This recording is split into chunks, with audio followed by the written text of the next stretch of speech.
네, 우리는 계속해서 매주 수요일마다 속죄에 대해서 살펴보고 있는 중입니다.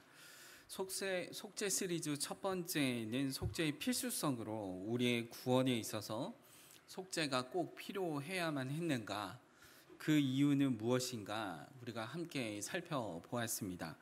속죄의 필수성에 대해서 우리가 간단히 다시 한번 정리하면 로마서 3장 23절 말씀에 있는 것처럼 모든 사람이 죄를 범하였음에 하나님의 영광이 이르지 못하였더니 라고 말씀하고 있죠.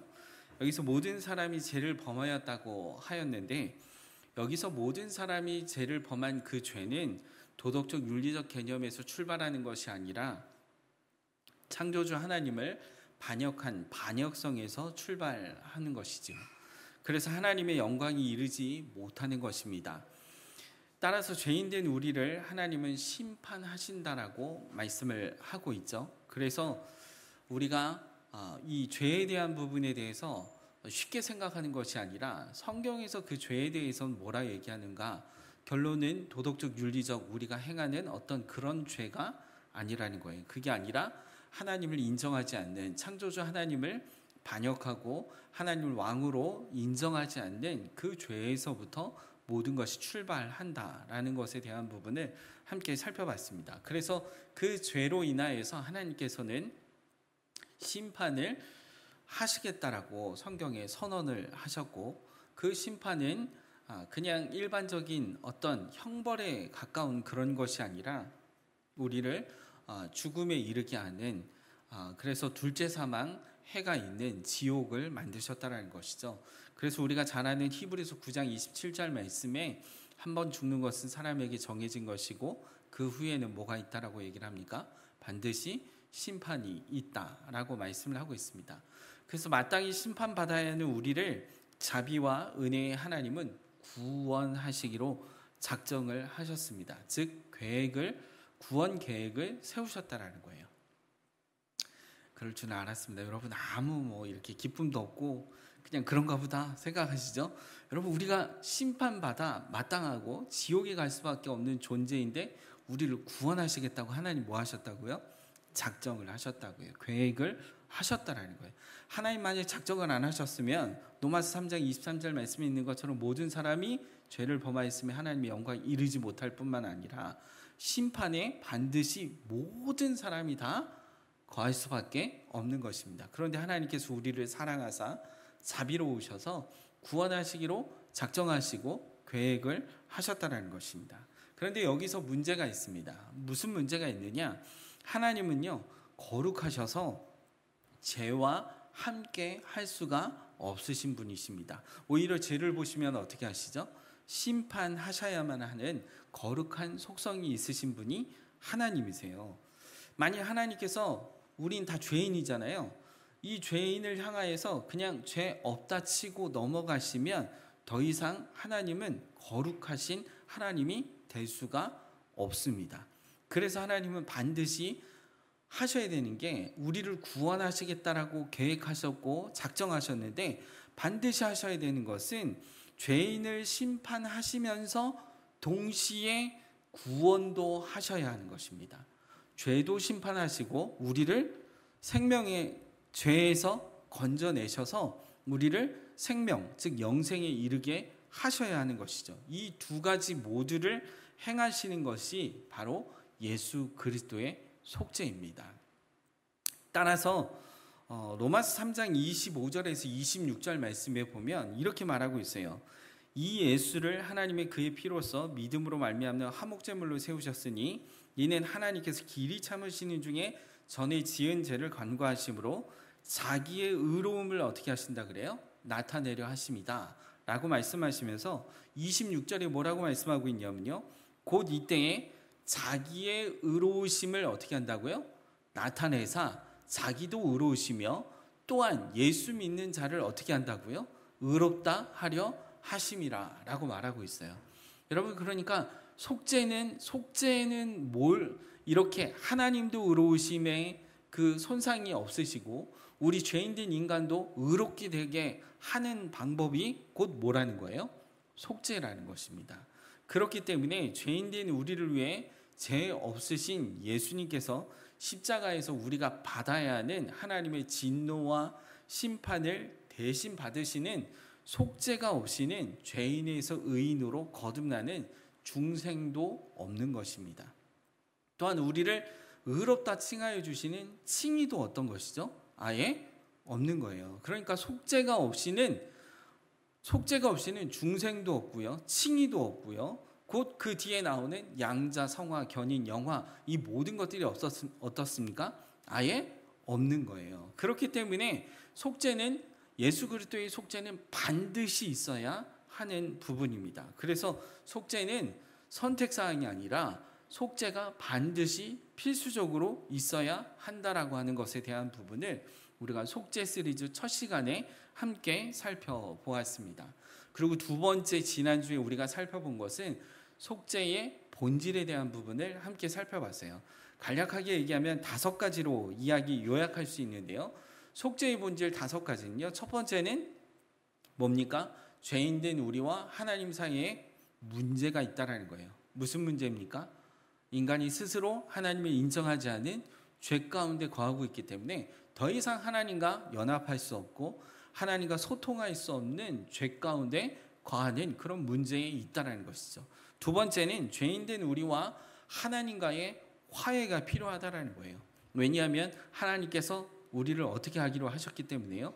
구원하시기로 작정을 하셨기 때문입니다. 그래서 죄인된 우리와 하나님과의 화해가 필요하다라는 것입니다. 세 번째는 하나님께서 이 화해가 가능하게끔 하신다라는 것입니다. 우리가 하는 것이 아니라 하나님이 이 화해를 친히 이루신다라는 거예요. 가능케 하신다라는 거죠.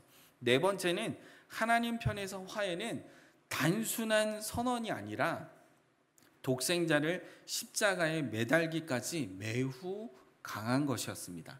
그러니까 이론만 있는 것이 아니라 실질적으로 그 아들 예수 그리스도, 죄 없으신 예수 그리스도를 십자가에 우리 대신 어떻게 해야 된다는 거예요? 매달아서 하나님의 심판과 진노와 저주를 다 받게 하시는 아주 그런 선언만이 아니라 실질적으로 행하시는 부분이 있다는 것입니다. 마지막 5번째로 속죄의 본질은 단절되었던, 하나님과 우리의 관계가 단절되었던 그 관계를 예수 그리스도를 통해 용서와 화해와 회복이 현실화되었다라는 거예요. 그냥 꿈만 같은 거, 이상적인 것들이 아니라 실질적으로 죄인된 우리에게 하나님의 용서와 화해와 회복이 우리 안에 현실화되었다라는 것을 속죄의 본질 속에서 우리가 함께 살펴보았습니다. 오늘은요, 로마서 8장 29절 말씀을 통해서 속죄와 하나님의 목적에 대해서 함께 살펴보도록 하겠습니다. 우리 세종남북교회는 대한예수교 장로회 합동측 교단에 속해 있습니다.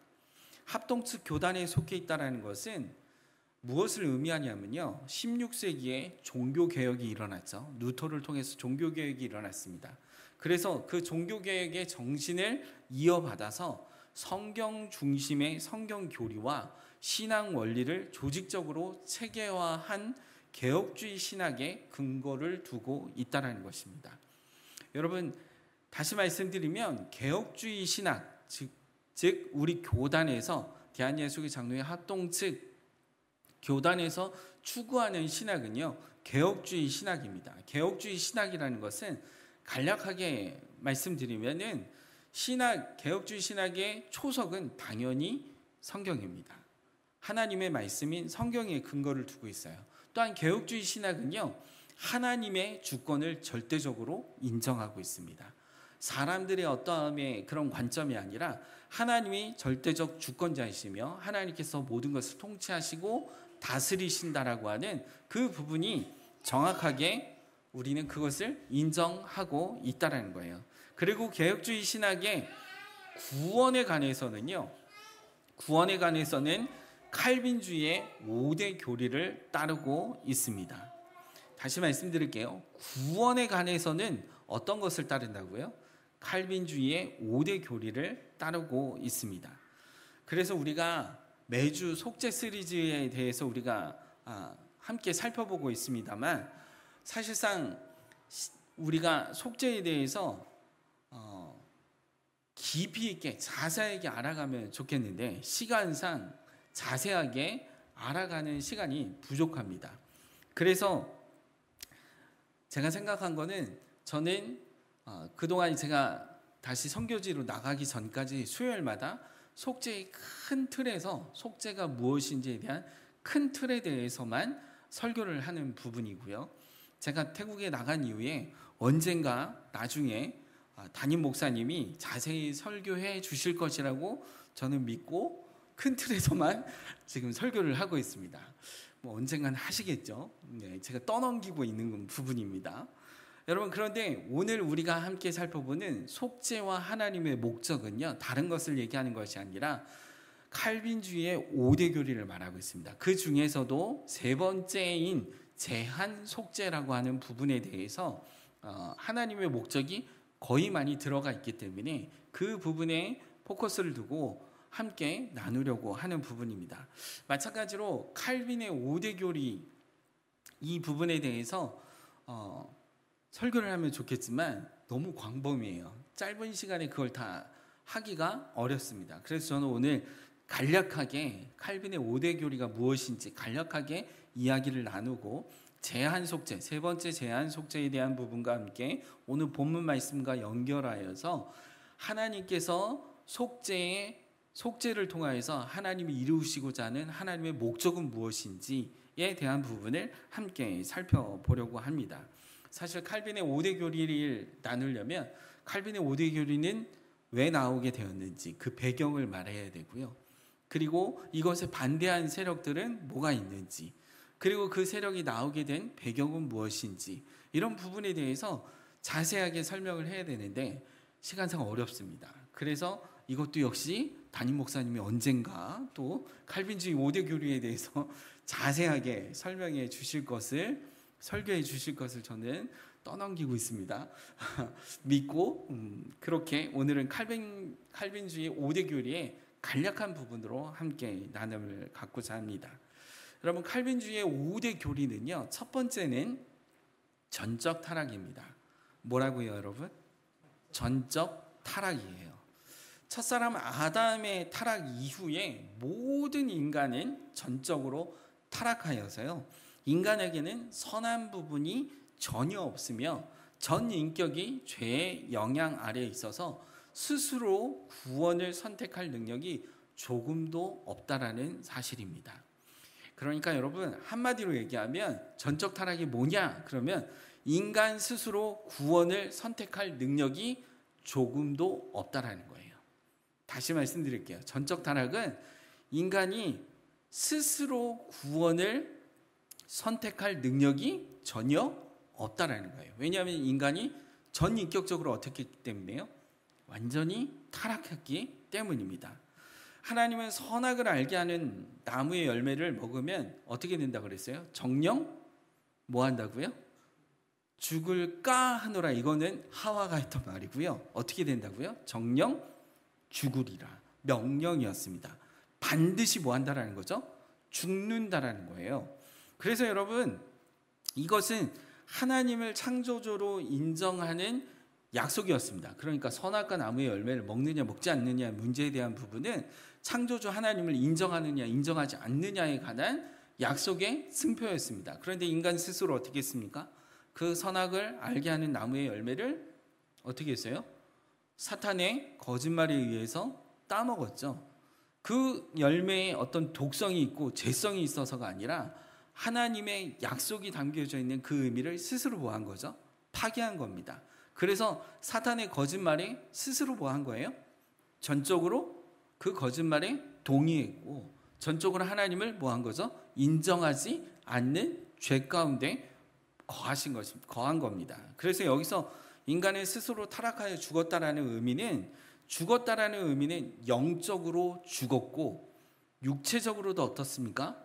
죽음에 이르게 된다라는 거예요. 그래서 여러분, 우리가 사람이 한 번 죽는 것은 사람에게 정해진 것이라 그랬잖아요. 여러분, 사람이 안 죽는 사람 없습니다. 죽음이라는 것은 곧 뭘 의미하고 있어요? 우리의 육체가 호흡이 다 한다라는 거잖아요. 근데 이미 성경은 뭘 선언하고 있습니까? 영적으로 어떻게 했다고요? 죽었다고요.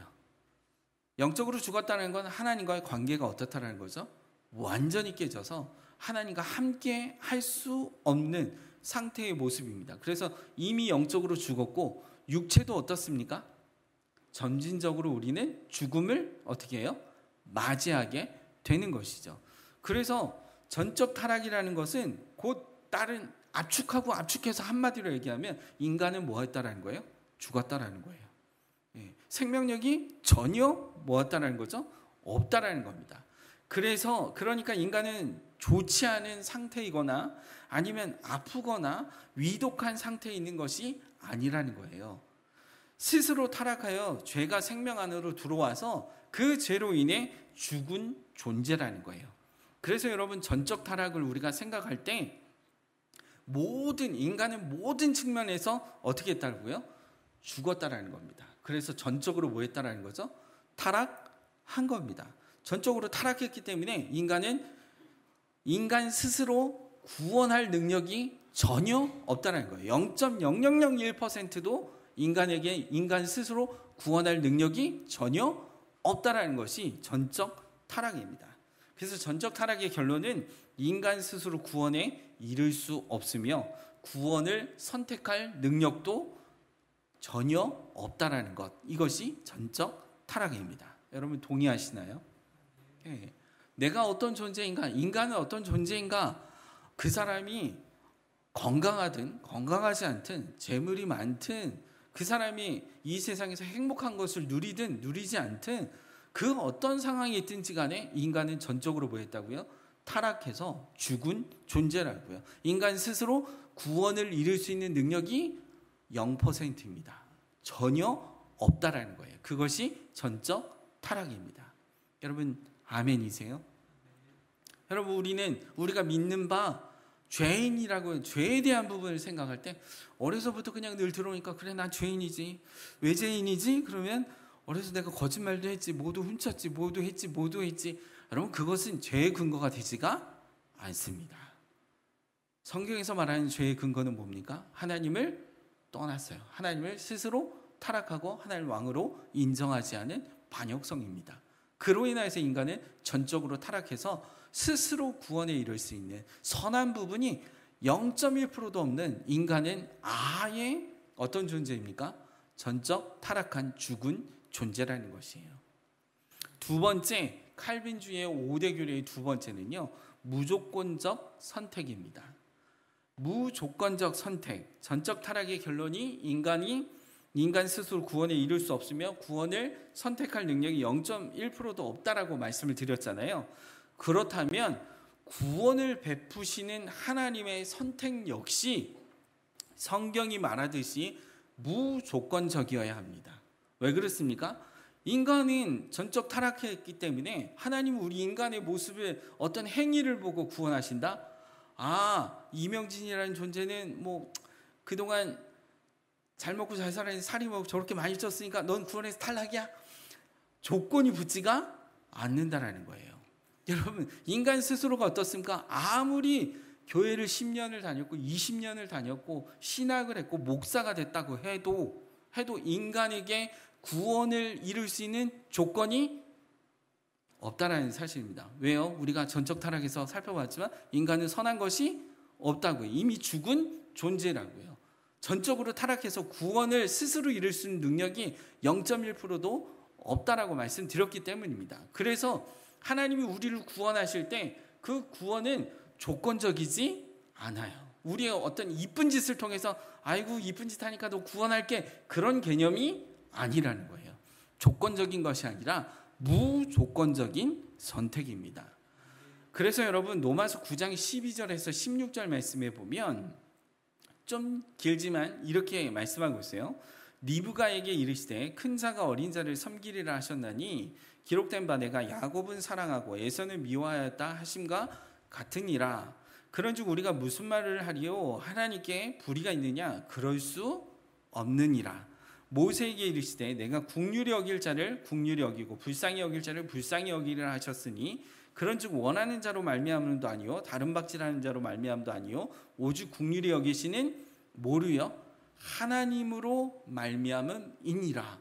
여러분, 조건이 만약에 된다면, 조건적으로 우리를 구원하신다 그러면 구원의 주체가 누구입니까? 인간이 되는 거예요. 인간이 어떻습니까? 행하는 행위나 어떤 것을 통하여서 구원에 이르게 되는 거기 때문에 조건적이죠. 그러나 하나님의 주권입니다. 하나님께서 오늘 여기 말씀에 보면 주권이 인간에게 있지 않다라는 거예요. 인간의 어떤 행위를 보시고 하나님이 선택하시는 것이 아니라 전적으로 하나님의 주권으로 하나님께서 긍휼히 여길 자를 이미 정해 놓으셨다라는 것을 말씀하고 있는 것을 보게 돼요.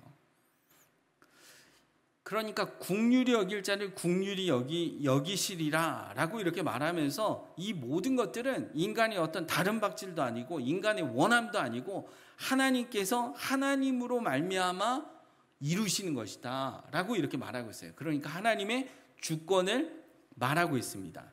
그래서 여러분, 여기에서 하나님이 이미 긍휼히 여길 자, 그러니까 구원할 자를 이미 하나님 뭐 하셨다고요? 아셨다라는 거예요.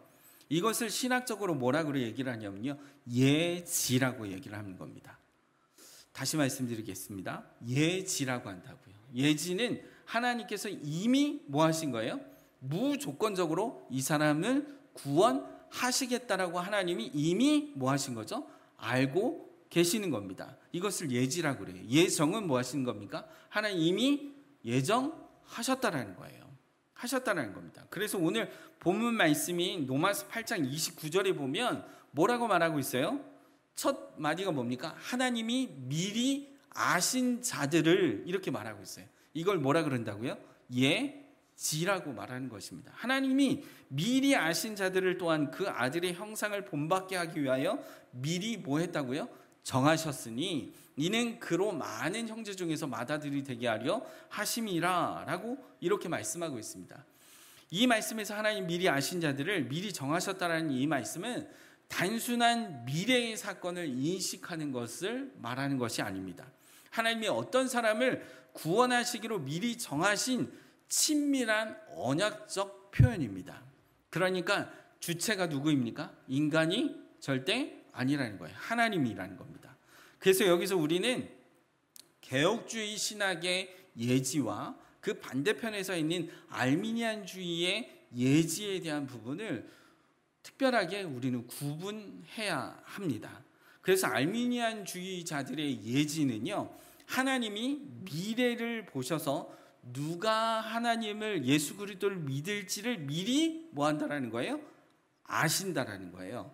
아셔서 그 믿음의 조건으로 선택하고 선택하신다고 보는 것입니다. 무슨 말인지 이해되세요?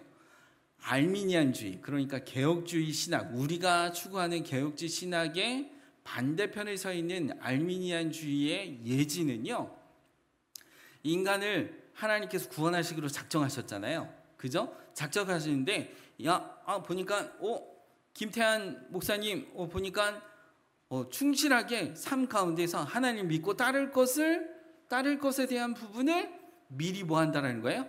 아셔서 그래서 선택했다라는 거예요. 여러분, 이 부분은 뭘 얘기하고 있냐면요, 주체가 누구입니까? 하나님이 아니에요. 인간입니다. 인간의 하는 행위에 대한 부분을 끝까지 믿음으로 잘 지키며 나아갈 것을 아셨기 때문에 그래서 선택했다라는 거예요. 여러분, 이건 무조건적인 것이 아니라 조건적인 것입니다. 그러나 여러분, 개혁주의 신학의 예지는요, 하나님이 먼저 사랑과 은혜로 구원받을 자, 그러니까 하나님께서 구원받을 자를 특정인을 선택하셔서 그 선택이 믿음을 낳게 하는 것입니다. 즉 알미니안주의자들이 예지는 미래의 예측으로 구원의 주도권이 인간의 선택에 있다면, 개혁주의의 예지는요, 구원의 주도권이 전적으로 하나님의 주권 아래에 있다는 겁니다. 그래서 조건적인 선택이 아니라 무조건적인 선택이라는 거예요. 헷갈리시죠? 제가 신학교에 온 것 같아요. 왠지. 다시 말씀드리면 알미니안주의는 뭡니까? 구원하실 것을 하나님이 아시는데 그 조건이, 거기에는 조건이 붙는다라는 거예요. 무슨 조건이 붙습니까? 이 사람이 끝까지 하나님을 믿을 것에 대한 부분을 뭐 한다라는 거예요? 아시기 때문에 구원하시기로 선택하신다라고 하는 조건적인 부분이 붙는 것입니다.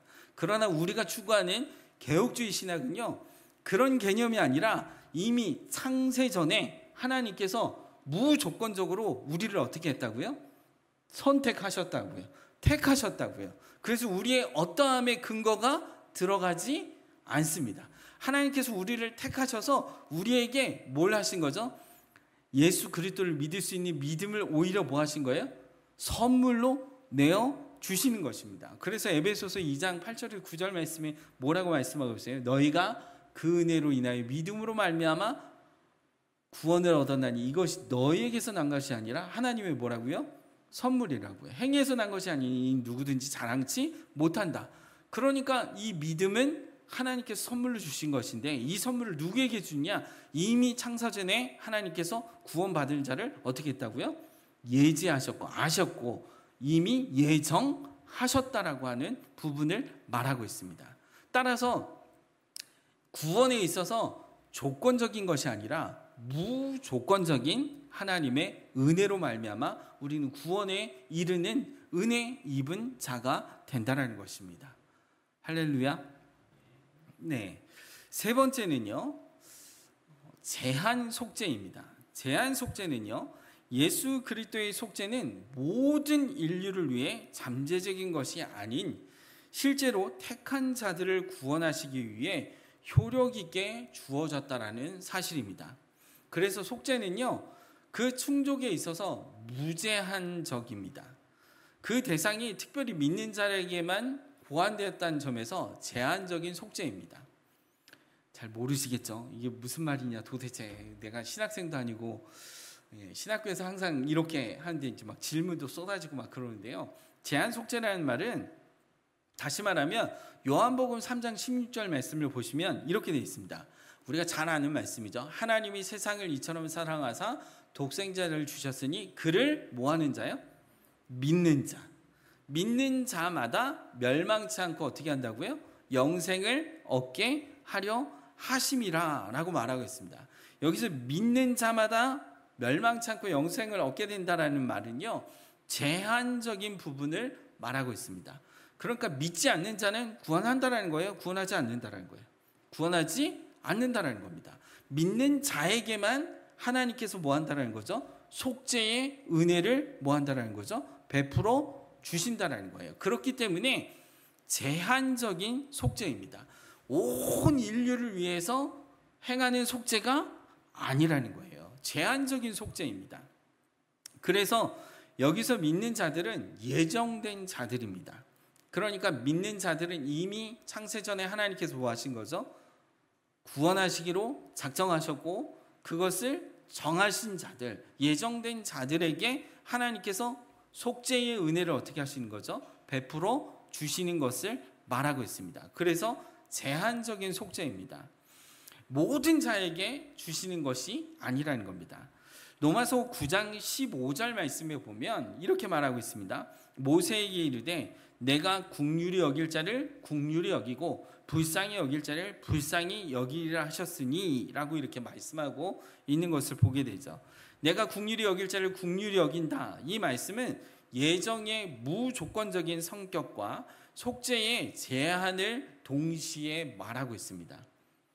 그러니까 무조건적으로 인간의 어떠한 행위가 포함되지 않은 하나님의 절대적 주권 아래 구원하시기로 정하신 자에게 예수 그리스도를 믿는 믿음으로 선물로 주셔서 영생에 이르게 하신다는 제한적 속죄를 말하는 것입니다. 여러분, 제가 막 이거 세 번째까지 했는데 여러분 머릿속에 뭐지? 도대체 뭐지? 그냥 간단하게 예수만 잘 믿으면 되는 거 아니야? 예수 잘 믿고 천국 가면 되는 거 아니야? 이렇게 생각하실 수 있습니다. 그러나 여러분, 우리가 이 부분을 하나하나 살펴보는 이유는요, 뭐에 근거하고 있냐면요, 어떤 것에 우리가 근거하고 있냐면요, 절대적으로 하나님의 주권에 근거하고 있습니다. 만약에 여러분 그런 부분들이 없다면, 하나님의 주권 영역이 없다면 인간이 어떻게 하는 거죠? 구원을 스스로 뭐 하는 거죠? 쟁취하는 겁니다. 성취하는 겁니다. 그러나 여러분 그렇지 않다라는 거예요. 그래서 우리가 은혜 받았다, 은혜를 입었다라고 말할 때 그 은혜는 뭡니까? 나에게서부터 시작되는 게 아니에요. 전적으로 하나님께서 우리에게 베풀어 주시는 무조건적인 하나님의 사랑과 자비와 긍휼과 은혜라는 거예요.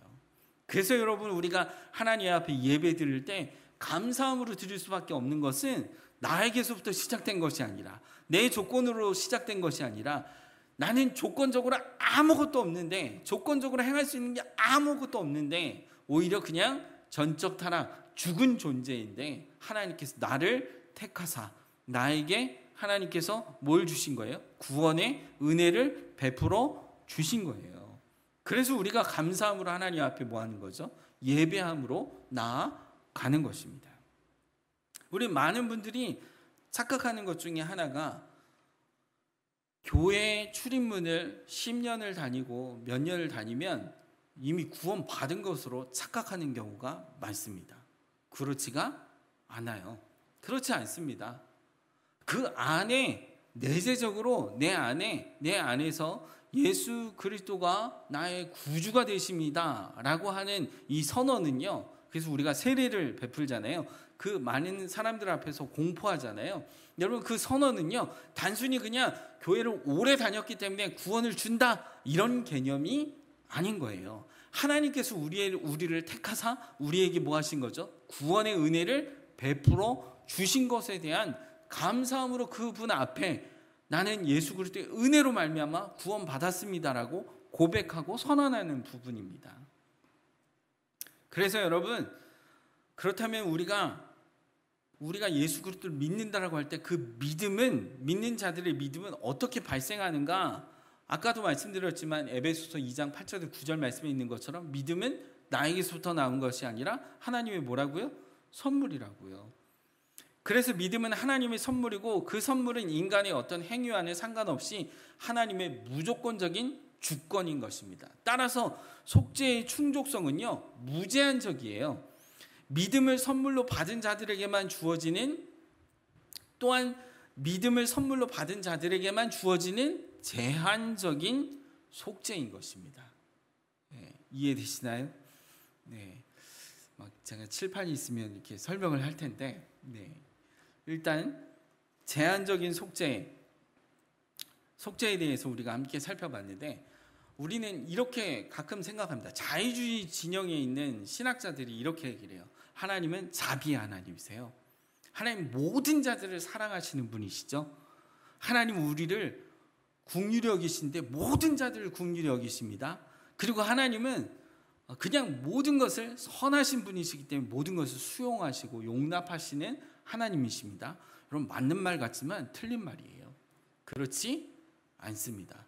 가끔 유튜브에 보면 찬양단이나 뭐 이런 부분들을 보면 이렇게 찬양하다가 가끔 멘트 하잖아요. 하나님은 사랑이셔서 모든 것을 수용하십니다. 모든 사람을 다 구원하십니다. 모든 사람을 다 이렇게 세우십니다. 아니에요. 그렇지 않습니다. 성경에 근거하면 어떻습니까? 제한적입니다. 제한적이에요. 그 제한적인 은혜를 받은 자는 하나님의 택함을 받은 은혜를 입은 자라는 거예요.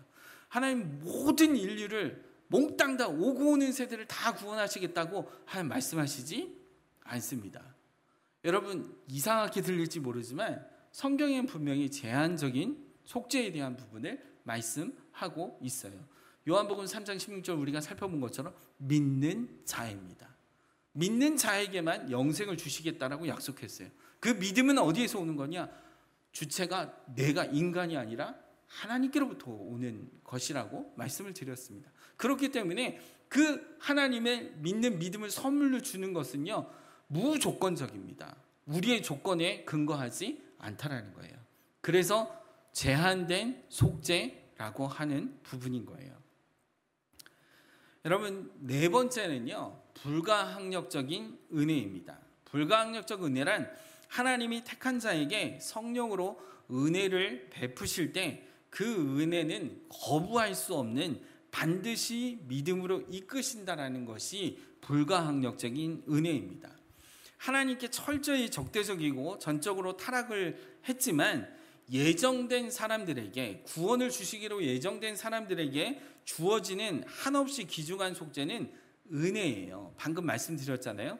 근데 그 은혜는 죄인의 속죄를 위해 성취된 일에 반응함으로 적용이 됩니다. 그래서 예수 그리스도와 연합과 거듭남을 통해서 적용이 되는 것이죠. 그래서 그 은혜는요, 저항할 수 있는 게 아니에요. 하나님께서 택하시고 그 사람에게 믿음을 선물로 주시고 내가 너를 구원하겠다라고 하나님은 은혜를 주시는데, 그 은혜를 인간이 됐어요, 전 안 받을 거예요, 필요 없어요, 이렇게 저항할 수 있는 게 아니라는 거예요. 하나님이 그 은혜를 우리에게 받게끔 어떻게 하시는 거죠? 성령 하나님께서 우리 안에서 거듭남의 역사와 성령 하나님과 함께 그리스도와 함께 연합되는 가운데 적용이 되는데, 은혜를 거부할 수 있는 게 아니라 그 은혜에 대해서 오히려 뭐가 나오는 거죠? 감사와 기쁨과 찬양이 나올 수밖에 없는 거예요. 그래서 은혜를 받은 것은요, 불가항력적인 은혜입니다. 거부할 수 없는 은혜라는 거예요. 타락한 상태에서는 그분으로부터 도망쳤던 것처럼 타락했을 때는요, 이제는 그리스도께로 나오는 것이 자연스럽고 저항할 수 없음을 알게 되는 것이죠. 따라서 은혜는 저항할 수 없는 것입니다.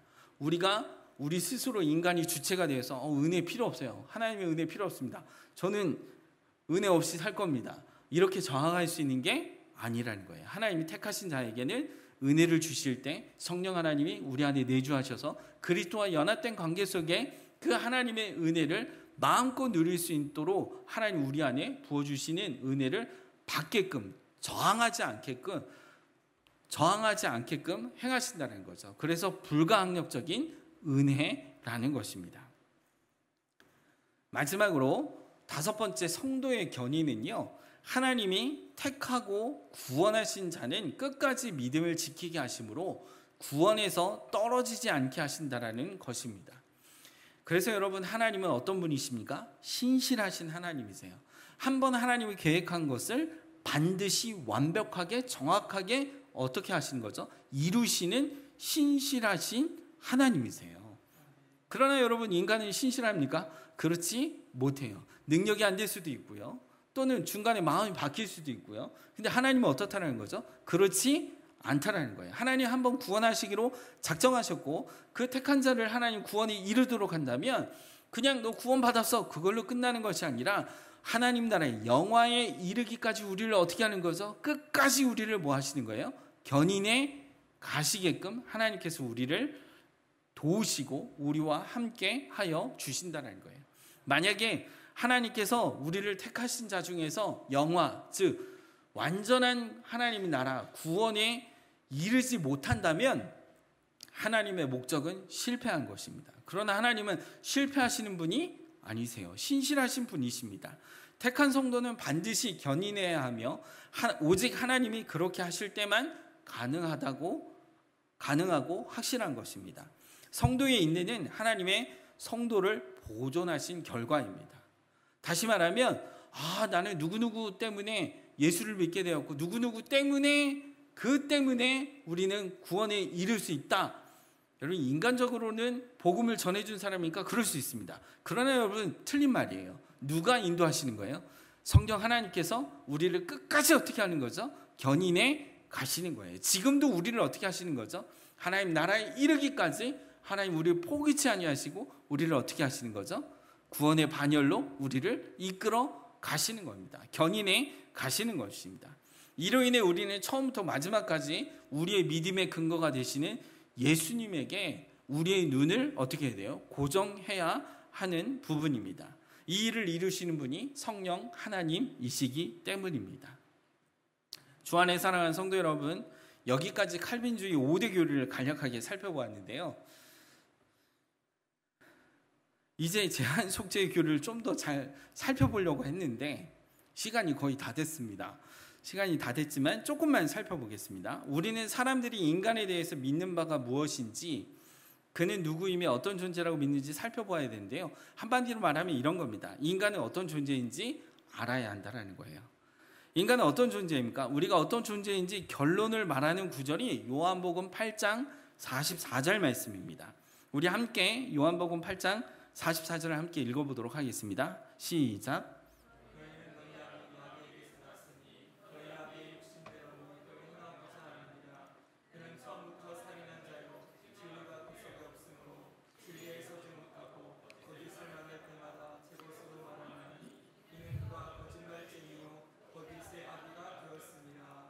아멘.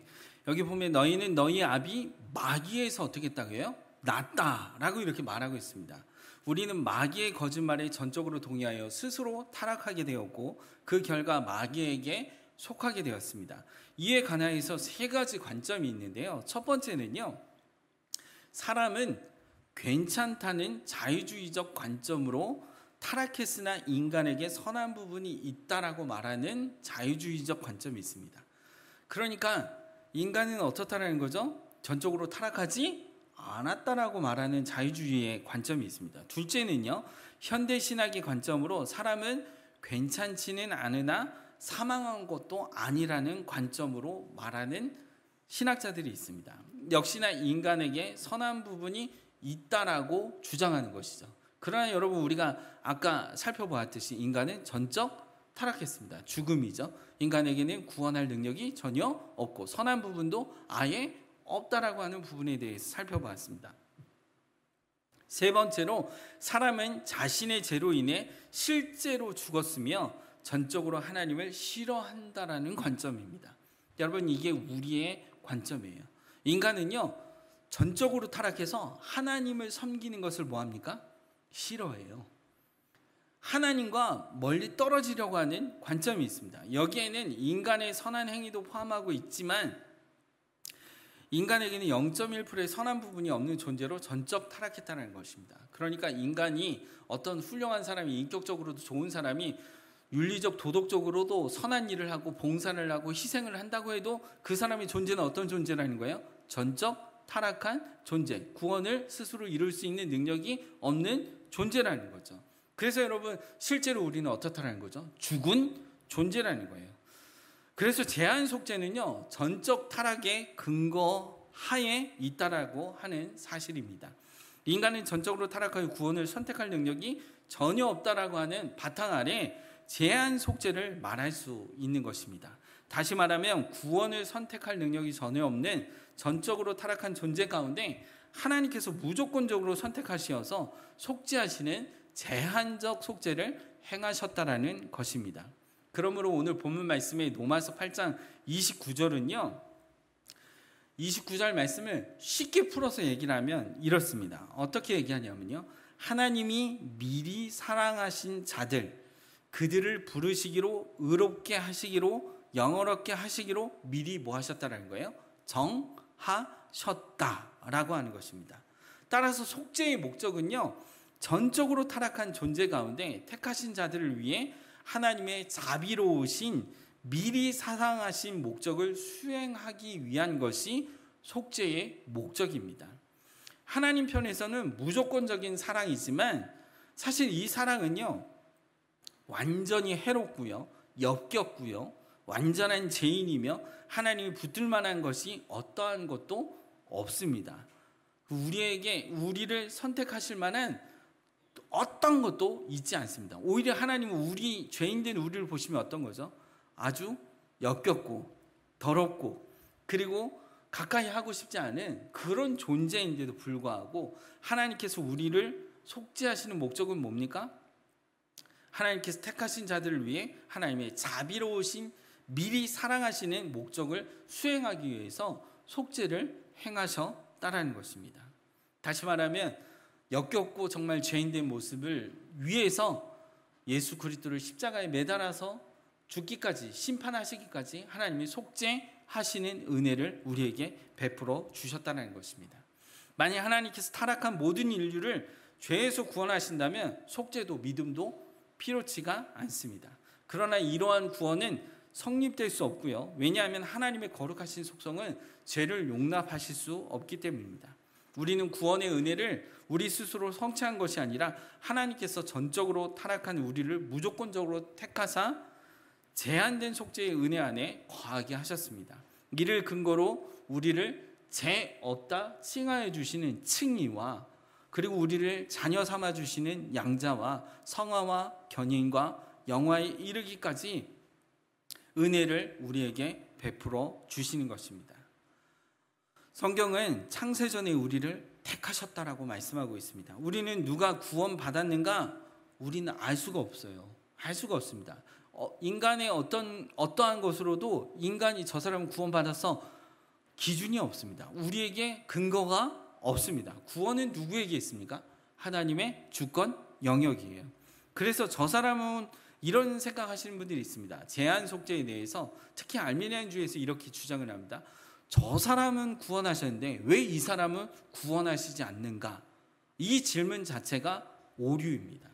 인간에게는 전적 타락했기 때문에 그렇게 생각할 주권조차도 없는 겁니다. 오히려 하나님은 전적 타락으로 죽을 수밖에 없는 죄인을 하나님 뭐 하신 거죠? 택하셔서 그에게 뭐 하신 거죠? 은혜를 베풀어 주신 것입니다. 우리가 잘 아는 토기장이 비유죠. 토기장이가 그릇을 만드는데 어떤 그릇은 궁중에서 쓰는 걸로, 어떤 그릇은 이런 모습으로, 어떤 거는 하찮게 쓰는 모습으로. 이건 누구의 마음입니까? 토기장이의 마음인 거예요. 진흙 자체가 나는 왜 이렇게 만들었어요? 이렇게 말할 수 있는 권리나 권한이 전혀 없다라는 부분입니다. 오직 은혜로서 구원하심이 우리에게 있는 것이 아니라 하나님께로 있다라는 것입니다. 말씀을 읽겠습니다. 우리는 매주 주일날 예배 드릴 때 함께 찬양하고 마지막으로 하는 찬양이 있습니다. 그게 뭡니까? 구원하심이 보좌에 앉으신 우리 하나님과 어린 양께 있도다. 우리 매주마다 이 고백을 합니다. 여러분, 한마디로 얘기하면 우리는 전적으로 타락했기 때문에 우리에게 선택할 능력도 없고 아무것도 없습니다. 그런데 하나님께서 무조건적으로 우리를 선택하셔서 제한된 속죄 안에 우리를 넣어주시고 우리에게 은혜를 베풀어 주시고 우리를 불가항력적인 은혜, 거부할 수 없는 은혜를 우리에게 베풀어 주시고 끝까지 우리를 견인해 가시는 하나님의 은혜를 우리에게 베풀어 주셨습니다. 그래서 우리가 우리의 구원하심이 보좌에 앉으신 우리 하나님과 어린 양께 있도다. 주권이 누구에게 있다라는 거예요. 하나님께 있다라고 하는 고백을 우리는 매 주일마다 고백하고 있습니다. 사랑하는 성도 여러분, 오늘 속죄와 하나님의 목적에 대한 부분을 함께 살펴봤는데요. 우리가 구원받은 이 구원의 은혜는요, 나로부터 시작된 것이 아니라 하나님의 주권과 하나님께서 우리를 택하셔서 하나님의 자녀 삼아주신 것을 감사히 여기며 그분께 영광과 찬송을 올려드리며 그분께 우리의 모든 것을 맡기며 주님이 지금도 견인해 가시는 그 주님 앞에 순종함으로 주님 나라에 영원히 거하는 그날까지 주님을 믿고 따라가는 저와 여러분의 생애가 되어지기를 예수 그리스도의 이름으로 축원합니다.